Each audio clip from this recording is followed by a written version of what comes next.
नमस्कार दोस्तों, एक सच्ची घटना लेके आया हूँ आज। जब किसी चीज़ की नशा अगर हद से बाहर हो जाए, नशा सबसे ज़्यादा हो जाए, चाहे वो दारू का नशा हो या बियर का नशा हो या प्यार का नशा हो या शारीरिक संबंध का नशा हो, फिर हद से ज़्यादा होता है तो नाशी कर जाता है, नाशक ही होता है। जिस तरह नदी में पानी नदी के अंदर है तो ठीक है, तट से ऊपर आई तो कई लोगों के लिए समस्या पैदा करती है। उसी तरह से एक कहानी है झारखंड के देवघर का, जसडीहा थाना के बिसदवा गांव का, और फुलेश्वर पंडित पे एक आधारित है कहानी। सच्ची घटना है। फुलेश्वर पंडित की शादी होती है और ससुराल में ही रह के मेहनत मजदूरी का कार्य करते हैं। सिंघवा गांव में ही रहते हैं, मेहनत मजदूरी का कार्य करते हैं। इनका निजी घर झारखंड में ही देवघर के एक बसबरिया गांव है, वहाँ इनका निजी निवास था। लेकिन गरीबी के तले काम धाम के तलाश में अपने ससुराल में आए, वहीं रह गए। अब कहानी शुरू होती है यहीं से। फुलेश्वर पंडित की 2 सालियाँ थी, जवान थी, खूबसूरत थी। और शादी के कुछ दिन बाद तो सब ठीक ठाक चला, लेकिन सालियाँ जवान थी इनकी और इनकी नीयत दिन पर दिन डोलने लगी और ये सालियों पे डोरे डालने शुरू किए।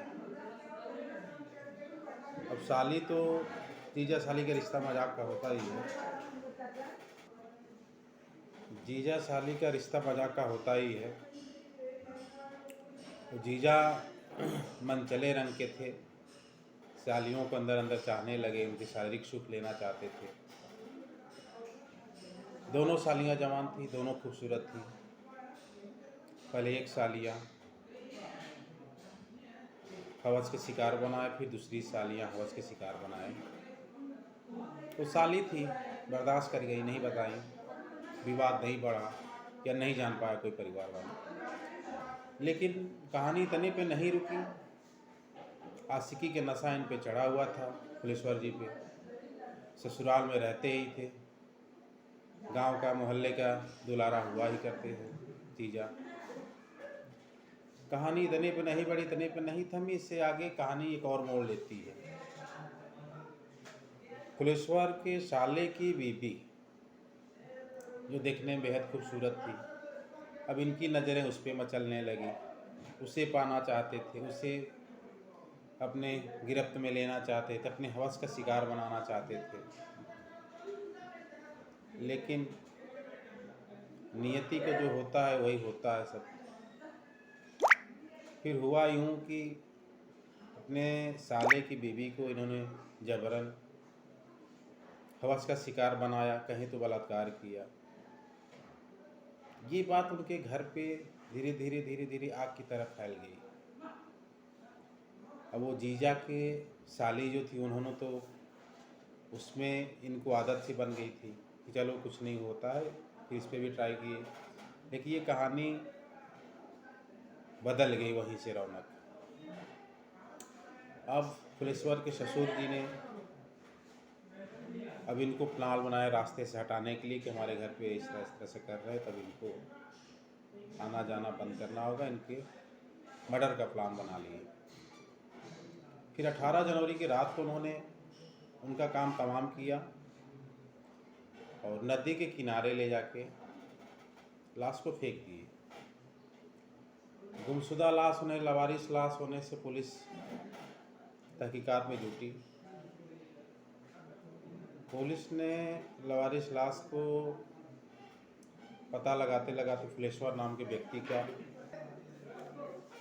लाश की शिनाख्त कर ली। फुलेश्वर पंडित के नाम इनका मायका ससुराल यहाँ पे है और इनका घर कहाँ है, पुलिस खंगाल ली।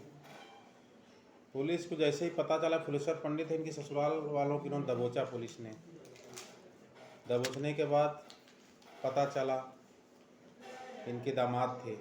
पुलिस ने शक्ति दिखाई, फिर सारी कहानी सामने आ गई। दर बदर पुलिस के सामने इन्होंने सारा बात बयां की। उसके बाद साली और सास पुलिस उठा ले गई हवालात को, और 3-4 लोगों को पुलिस तलाश कर रही थी। ये घटना सच्ची है। इसीलिए किसी चीज़ का नशा हद से ज़्यादा नहीं होना चाहिए। अगर फुलेश्वर पंडित जी अगर उतने पर संभल जाते तो आज उनकी जान नहीं जाती, उनकी हत्या नहीं होती। इसलिए किसी चीज़ का नशा हद से ज़्यादा नहीं होनी चाहिए, चाहे प्यार का हो, चाहे भोग की हो, चाहे शराब का हो, चाहे अवैध संबंध का हो। सब कुछ सीमा में ही अच्छी लगती है। सीमा से ज़्यादा होती खतरनाक हो जाती है।